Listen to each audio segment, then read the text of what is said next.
Has Tesla stock given us the buy confirmation over here after we saw a huge buying happen once Tesla dipped at 385? We closed that day just closer to $400. Has this confirmed for us going forward that Tesla is going to go to the upside and this is the bottom for this upcoming week? Let's talk about all of that in this video, and accordingly, let's identify how we should position ourselves in Tesla stock for this particular week. Now, before going further, as always, none of this is any financial advice, only for education purposes, just sharing my opinion.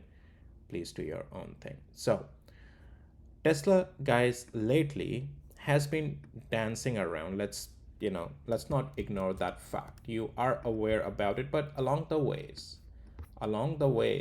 Tesla has still given us a lot of opportunities to trade this price action. Like the time that I started buying again, Tesla was down here, and I have talked about this to my members as well. All right. And since thereafter, till the top up there, the recent top, Tesla still made 32%. Okay. Now, it's all about position management, right? So yes, along the ways in the extensions, I have taken profits and I'm not complaining. And here I have been looking for opportunities again to buy Tesla, and I have been taking those opportunities. But the question is that, do we have a full funnel confirmation? Because as per my last video, I mentioned that yes, this is, when I say last video, I mean multiple last videos. This is where we did start to gain multi-day strength again at the zone of, well, 11th of June. And then we continued up, but I did say, yes, we are in the multi-day strength, but only until 414, we will be in the multi-day strength, okay? We have to get above 414 zone to get back again in the overall longevity strength. Tesla has not done that, and you can see that's why that zone was so important. Tesla rejected right over there. But as I just said, this particular buying that happened on Tesla, the last trading day, is this a good enough confirmation for us that we are getting back in the strength? Let's get to the hourly interval. Okay. So on the hourly interval, 404 was the zone that lately I have been telling you, this particular area, it's an area, okay? Let's put this here. Just gonna change the color to something more brighter, yellow.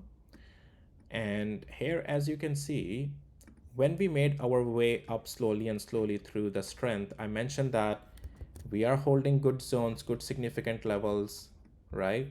And we are breaking them out. We had got to the next significant level above. That's where we start to slow down. And I mentioned that, yes, this is a great multi-day strength, multi-day. Now we want to break out above 414 and not lose 404, because once we start to lose 404, it's going to get back again in the weakness, and unfortunately we may be testing levels lower, right? Now that's what happened. We did try to hold, that's why this zone was so important. We did try to hold 404 zone the next day, right? It did try to hold. You can see multiple wicks over there, right? The following day, even after all that, Kevin Walsh's first meeting and all, it did come and tested that. Before that, it was rejecting quite a lot. And whenever Fed comes out, guys, their stuff happens, you will expect a lot of volatility. So some levels will a little bit get extended and get breached a little bit, but that alone is not a confirmation. You have to let the meeting finish as well. And then you can see we had a comeback to the downside. It did try to find a support at one of the significant level, bounced up from there. My tools marks all these levels automatically for you guys. If you need understanding of how to trade properly with the tools, you need the tools, and you have to use the tools to understand the price action. We continued the next day, which is yesterday, another leg down, flushed through the level, which means now we are watching the next level and see the price action there. And what did the price action there did? It did hold. Okay, the next significant level held. Now the point was that, can we regain the significant level above? We just did that on Tesla with a support as well here. And I'll show you this on the 5 minutes interval. Things will get much more clear. So let's get to the 5 minutes interval, and let's turn on my easy day and swing trading tool as well. So as you can see, yes, we had a negative bearish day for the first part below the cloud, red structure. I'm on the passive mode, so you're building the position and sizing out, sizing in and out.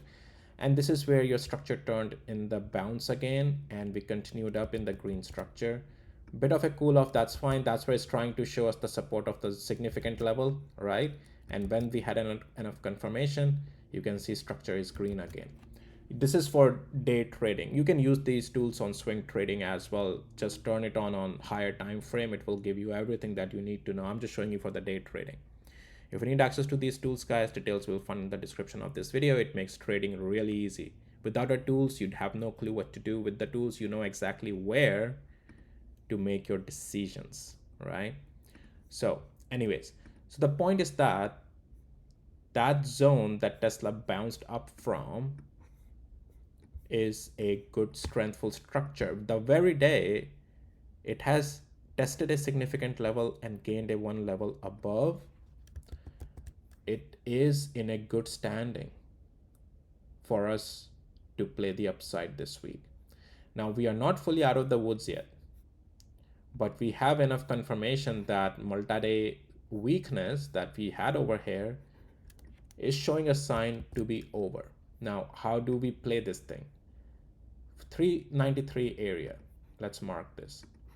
As we continue to hold above 393 going in this week from where we are, even if a pullback comes, 393 is the zone where you will be watching the price action to bounce. And how do you get the confirmation if a pullback starts to happen again?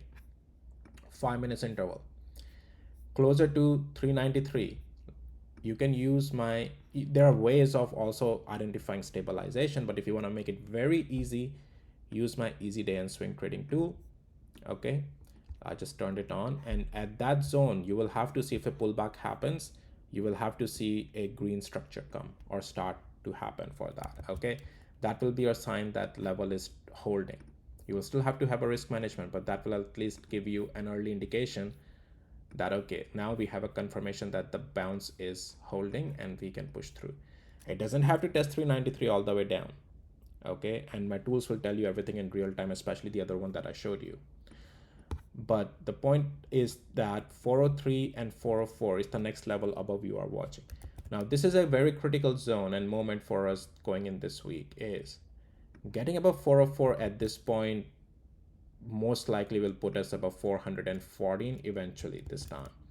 We have to get above 404. If we can close Monday to begin with, right, above 404, we are very much in the range again, 415, and this time most likely we're gonna break 415 because that will mark it already a near-term double bottom test here at a very important magnet level that I have kept here on my chart for quite some time, weeks and months. It's a very important zone. Okay, and then thereafter 414, definitely we have to get above that. Okay, unless we're not getting above that, we may not see the strength come back, but that's where you are watching this 414, but before that is 404 and the bounce support at 393. The point is that, in summary, if you ask me, you want to be bullish or bearish starting this week, you have to be bullish with some caution, but your bias above 393 is bullish on Tesla through day trades, and then eventually above 404 into the multi-day, and then above 414 proper longevity strength on Tesla there.